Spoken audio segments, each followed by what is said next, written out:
Welcome back to STL Live. I'm Sarah Bernard, and right now we're learning about ovarian cancer awareness and the Run for Families 5K and 1 mile with Susan Robben and Dr. Katherine Fuh. Welcome back. Thank you. So, Susan, as Executive Director of SLOCA, St. Louis Ovarian Cancer Awareness Organization. Right.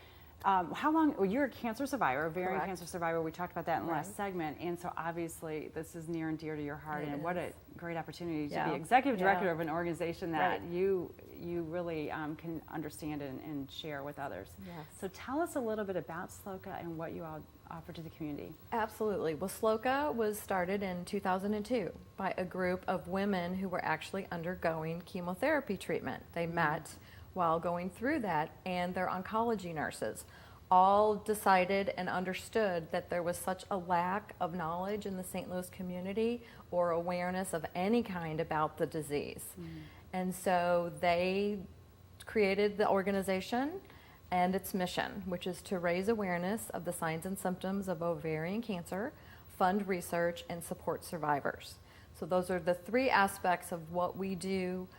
As far as raising awareness, we will be out in the community at health fairs, wellness days, church organizations, the Working Women's Survival Show, anywhere that we can be invited to put up our teal table with our teal swag and information, and let women know what those signs and symptoms are so they can then know if they're experiencing something, as I did, that it's time to talk with their physician about it. And if a woman receives this diagnosis, can she or her loved ones reach out to SLOCA for Absolutely. Absolutely. support We part of our mission is we create what we call chemo care packages, sister boxes, and they are gift boxes of comfort items that a woman would want or appreciate when undergoing treatment. So we have these boxes at all of the gynecologic oncology offices and infusion centers in St. Louis.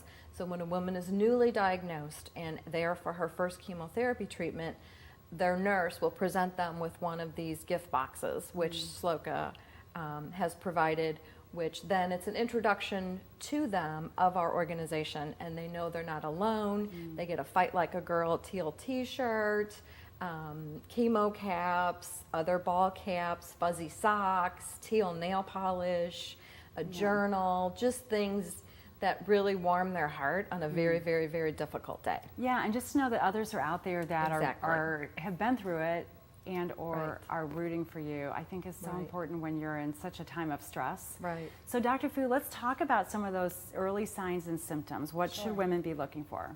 So the symptoms tend to be those that you might have after a really full meal. So really it's bloating, changes to the bowel and bladder habits, sometimes feeling really full after eating, but just persistent symptoms. Exactly, ongoing symptoms. So a lot of times it's really just the feeling of bloating and something just doesn't feel right, and maybe there's, you feel like you have to go to the bathroom more often, or there's maybe changes in the way you are going to the bathroom. Is it something that would go on every day for weeks, perhaps, or is it, I mean, should you, if it happens once, be concerned or not? I would say to be more aware if it happens once, but certainly it's the ongoing, maybe a week of symptoms per se, and just really not explained by anything that you're eating or doing differently. And 1 in 70 women, is what you told us in the last segment, will be diagnosed with ovarian cancer. Is there a typical age or age range? I know you were young, Susan, in your 20s, but what do you see typically? Yeah, so the average age is around the early 60s. Okay. So you were really young.